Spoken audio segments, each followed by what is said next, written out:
যে তার জীবনে সে কয়টা নির্বাচন পার করেছে।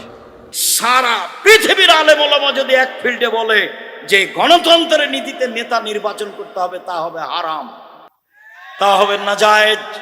সারা পৃথিবীর আলেম যদি এক জায়গাতে হয়ে বলে গণতন্ত্রের নীতিতে নির্বাচন করে নেতা নির্বাচন করতে হবে, এটা হারাম, চিরদিনের জন্য হারাম। ওমর রাদিয়াল্লাহু তাআলা আনহু দুনিয়া থেকে বিদায় নিয়েছেন, ঝামেলা দুনিয়াতে প্রকাশ পেয়ে গেছে। ঈসা আলাইহিস সালাম পর্যন্ত ঝামেলা বহাল থাকবে। সামনে নির্বাচন আসতেছে, ইলেকশন আসতেছে। অনেকেই যেখানে যাবেন সেখানে মানুষ প্রশ্ন করে যে আহলে হাদিস বা সালাফি বা মুসলিম উম্মাহ, মুসলিম জাতি, তাদের করণীয় কী? প্রশ্ন যৌক্তিক, উত্তর দেওয়া কঠিন, মানুষকে বোঝানোও কঠিন, কিন্তু বোঝানো উচিত,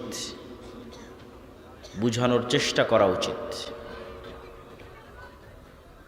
এখন যার বয়স 90 বছর, যদি বেঁচে থাকে কোনো মানুষ 90 বছরের বাংলাদেশে, তাহলে তাকে আপনি জিজ্ঞেস করতে পারেন যে তার জীবনে সে কয়টা নির্বাচন পার করেছে।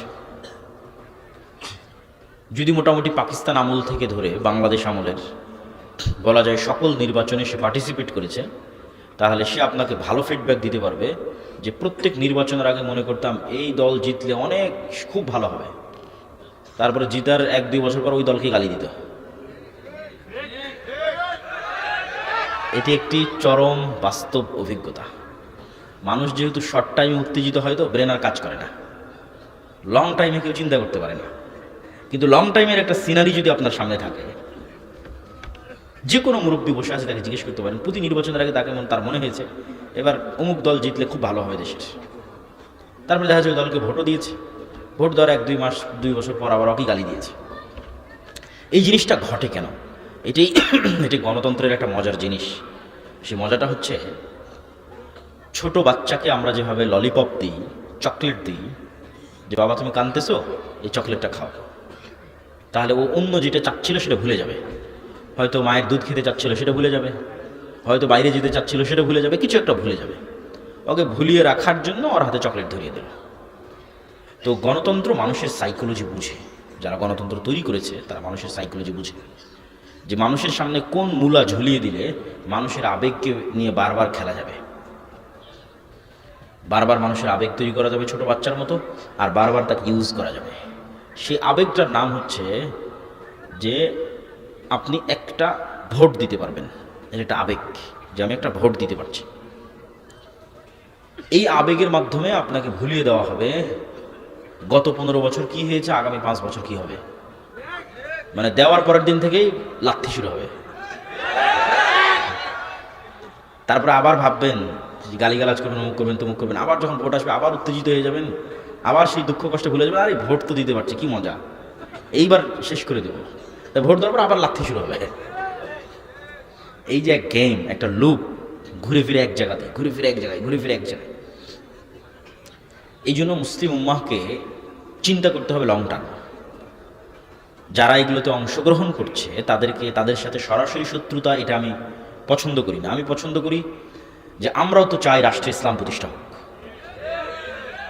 তাহলে উদ্দেশ্য, টার্গেট এক, বুঝার ভুল থাকতে পারে, বুঝার ভুল কম্প্রোমাইজেবল, দাওয়াত দিতে হবে, বুঝাতে থাকতে হবে।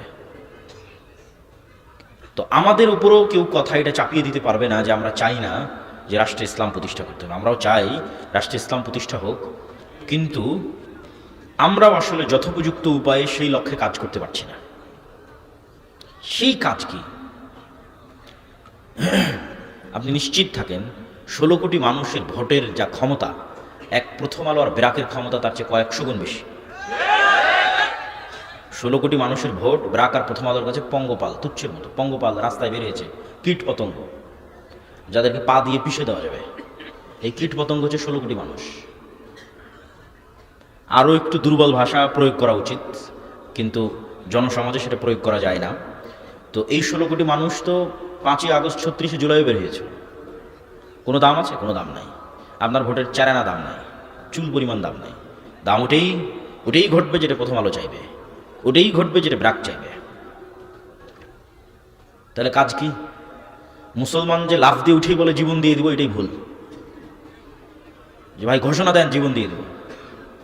উসমান হাদিও তার বহু বক্তব্য বলেছিল যে জীবন দেওয়া লাগবে না, তোমরা জ্ঞান অর্জন করে একটা কাজ করো, কাজের কাজ করো। প্রথম আলোর মতো একটা প্রতিষ্ঠান তৈরি করতে জ্ঞান লাগবে, জীবন দেওয়া লাগবে না। সেই জ্ঞানই আর কেউ অর্জন করতে চায় না, সেই শিক্ষায় আর কেউ গ্রহণ করতে চায় না, মানে দীর্ঘমেয়াদে কেউ প্ল্যানই করতে চায় না। সবার এখনই দরকার, ইনস্ট্যান্ট দরকার, ইমিডিয়েট দরকার। কিন্তু কেউ জানে না, কেউ বুঝতে চায় না যে এখন ইনস্ট্যান্ট ইমিডিয়েট যেটা পাবেন ওটি যে 2 বছর পর লাথি দিয়ে বের করে দেবে যে, এটাই তো নিয়ম, এটাই তো গণতন্ত্র। আপনার তো দরকার, আমাদের তো দরকার পার্মানেন্ট। পার্মানেন্টের জন্য সর্বপ্রথম দরকার শক্তিশালী প্রতিষ্ঠান, পার্মানেন্ট ক্ষমতার জন্য দরকার সর্বপ্রথম powerful institute, powerful media, powerful অর্থনৈতিক প্রতিষ্ঠান। এবং এগুলো জ্ঞান অর্জন ছাড়া সম্ভব নয়।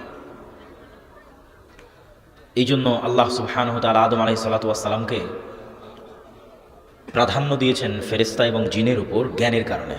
তলুতকে প্রাধান্য দিয়েছেন জ্ঞানের কারণে, নেতৃত্ব দিয়েছেন জ্ঞানের কারণে। দাউদ সুলাইমানকে নেতৃত্ব দিয়েছেন হিকমা, জ্ঞানের কারণে। জ্ঞান শক্তি, জ্ঞান ক্ষমতা।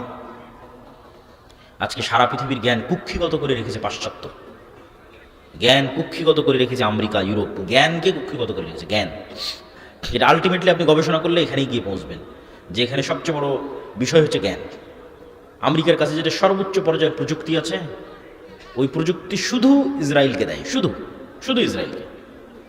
সৌদি আরব, কুয়েত, কাতার, বাহরাইন, দুবাই, এদের সাথে যত সম্পর্ক থাকুক, এদেরকে যে প্রযুক্তি দিবে সেটার চাইতে 500 বছর এগিয়ে প্রযুক্তি আছে আমেরিকার কাছে। তারপর এদেরকে যেটা দিবে সেটাও টাকার বিনিময়ে বিক্রি করবে, আসল প্রযুক্তি শিখাবে না। কোনো কিছু নষ্ট হয়ে গেলে ঠিক করতে যেতে হবে তাদের কাছে। এটা জ্ঞানের যুদ্ধ। ডক্টর সাহেব অনেক সুন্দর কথা বলছিলেন, তবে শেষের কথাটি শরীয়তের অনুকূলে হয়নি। সেটা হলো এই, সারা পৃথিবীর আলেম ওলামা যদি এক ফিল্ডে বলে যে গণতন্ত্রের নীতিতে নেতা নির্বাচন করতে হবে, তা হবে হারাম। ইসলামী রাজনীতি আর গণতন্ত্রের মধ্যে কোনো মিল নেই। দুই একটা। এক, ইসলামী নীতিতে ক্ষমতার উৎস আল্লাহ, গণতন্ত্রের নীতিতে ক্ষমতার উৎস জনগণ। নেতার সময় 45 মিনিট, নেতার সময় 45 মিনিট। ইসলামী নীতিতে নেতা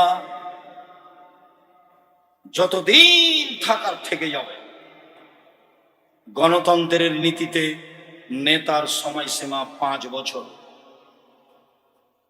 গণতন্ত্রের নীতিতে নেতা মানুষ রচিত আইন মানতে বাধ্য। ইসলামী নীতিতে নেতা কোরআন এবং হাদিসের আইন মানতে বাধ্য। গণতন্ত্রের নীতিতে নেতা জনগণের কাছে দায়বদ্ধ। ইসলামী নীতিতে নেতা আল্লাহ এবং আল্লাহ রাসূলের কাছে দায়বদ্ধ। ডক্টর সাহেব অনেক সুন্দর কথা বলছিলেন, তবে শেষের কথাটি শরীয়তের অনুকূলে হয়নি। সেটা হলো এই, সারা পৃথিবীর আলেম ওলামা যদি এক ফিল্ডে বলে যে গণতন্ত্রের নীতিতে নেতা নির্বাচন করতে হবে, তা হবে হারাম, তা হবে নাজায়েজ। সারা পৃথিবীর আলেম যদি এক জায়গাতে হয়ে বলে গণতন্ত্রের নীতিতে নির্বাচন করে নেতা নির্বাচন করতে হবে, এটা হারাম, চিরদিনের জন্য হারাম। ওমর রাদিয়াল্লাহু তাআলা আনহু দুনিয়া থেকে বিদায় নিয়েছেন, ঝামেলা দুনিয়াতে প্রকাশ পেয়ে গেছে। ঈসা আলাইহিস সালাম পর্যন্ত ঝামেলা বহাল থাকবে। আল্লাহ রাসূল বলছেন, বুখারীর হাদিস, একজন নবী আমার সামনে দিয়ে পার হলেন, দেখলাম একজন মানুষ সাথে আছে, মানে এই নবী সারা জীবন দাওয়াত দিয়ে একটা লোক হেদায়েত হয়েছে। বুখারীর হাদিস। আমার সামনে দিয়ে একজন নবী পার হলেন, দেখলাম 2 জন মানুষ হেদায়েত, 2 জন মানুষ সাথে আছে, মানে ওই নবী সারা জীবন দাওয়াত দিয়ে 2 জন মানুষকে হেদায়েত করতে পেরেছেন। তারপরে দেখলেন একজন নবী পার হয়ে যাচ্ছে, লাইসা মাহু আহাদুন, তার সাথে কোনো মানুষই নেই। তো দেশে ইসলাম কায়েম করবেন কি দিয়ে? সারা পৃথিবীতে মাত্র 2 জন মানুষ, ইব্রাহিম আলাইহিস সালাম আর তার স্ত্রী, আর কেউ নেই। বউ আটকা পড়লো, ক্ষমতা দিয়ে বের করতে পারলেন না। ফেরাউন ডুবে গেল, মুসা আলাইহিস সালাম চলে গেলেন। রাজ সিংহাসন ফাঁকা, দখল করে কাজ চালু করলেই তো হয়। সম্মানিত দিনী ভাই বোন, কিয়ামত পর্যন্ত গণতন্ত্রের নীতিতে নেতা নির্বাচন হবে না। মানুষের আকীদা পরিবর্তন করেই দাওয়াতের মাধ্যমে নেতা নির্বাচন করতে হবে। হবে না হয় হবে না। নবীর চলে, আমার চলে না। একজন নবীর একজনও লোক হেদায়েত হয়নি, তো তার চলে, আমার চলে না। একজন নবীর একটাই মানুষ হেদায়েত হয়েছে, তো সেই নবীর চলে, আমার চলে না। নূহ আলাইহিস সালামের 950 বছর দাওয়াতে মাত্র 4 জন ছিল, বাকি সব পালিয়ে গেছে। তো নূহ আলাইহিস সালামের চলে, আমার চলে না।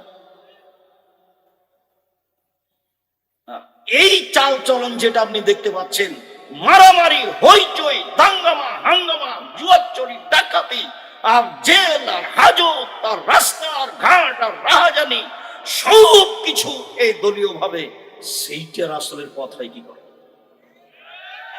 যা দিয়ে শত্রুতা শিখা যায়, যা দিয়ে মারামারি শিখা যায়, যা দিয়ে আচরণ খারাপ হয়ে যায়, যা দিয়ে মানুষকে জেল হাজতে দেওয়া যায়, যা দিয়ে মানুষের বুকের উপরে চড়ে মানুষকে জবে করে দেওয়া যায়, সেই নীতি আবার রাসূলের নীতি হয়। ওমর রাদিয়াল্লাহু তাআলা আনহু পরামর্শের ভিত্তিতে নেতা নির্বাচন করতে বলেছেন। যেদিন পরিবেশ হবে সেদিন হবে অর্ধ পৃথিবীর খলিফা, কুশাগর বুদ্ধিজীবী রাজনীতিবিদ ওমর। নেতৃত্বের যে পদ্ধতি পেশ করেছেন সেটাই হবে পদ্ধতি, কিয়ামত পর্যন্ত এই পদ্ধতি থাকবে। মানুষ সেটা গ্রহণ করতে পারুক আর না পারুক তাতে আসে যায় না। মানুষের উপরে এই জিম্মেদারি দেওয়া হয়নি যে রাসূলের পদ্ধতি ব্যতীত তুমি তোমার পদ্ধতিতে নেতা নির্বাচন করো। তিনি বলছেন, পৃথিবীর মানুষ শুনে দেখো, ইয়াতি মিন বাদি আইমা, আমার পরে কতগুলি আলেম ওলামা আসবে, ইহদুনা বিগাইরি হাদিয়াতি, আমার আদর্শ ছেড়ে দিয়ে অন্য আদর্শ গ্রহণ করে বলবে এটাই রাসূলের আদর্শ। আমার সুন্নাত ছেড়ে দিয়ে অন্য সুন্নাত গ্রহণ করে বলবে এটাই রাসূলের সুন্নাত। ওদের দেখতে লাগবে মানুষ, ওদের অন্তর হবে শয়তানের অন্তর। ওদের দেখতে লাগবে মানুষ, ওদের হবে অন্তর হবে শয়তানের অন্তর। আমার আদর্শ ছেড়ে দিয়ে অন্য আদর্শ গ্রহণ করে বলবে এটাই রাসূলের আদর্শ। তিনি বলেছেন, পৃথিবীর মানুষ শুনে রেখো, এরা এমন হবে আমার ভাষাতেই কথা বলবে। তারা হবে আমার চামড়ার, মানে মুসলমান। তারা আমার ভাষাতেই কথা বলবে, মানে কোরআন হাদিস পেশ করবে। কোরআনের আয়াত পড়ে বলছে, দেখেন আল্লাহ বলছেন মিলাদ করতে হবে। আরো কত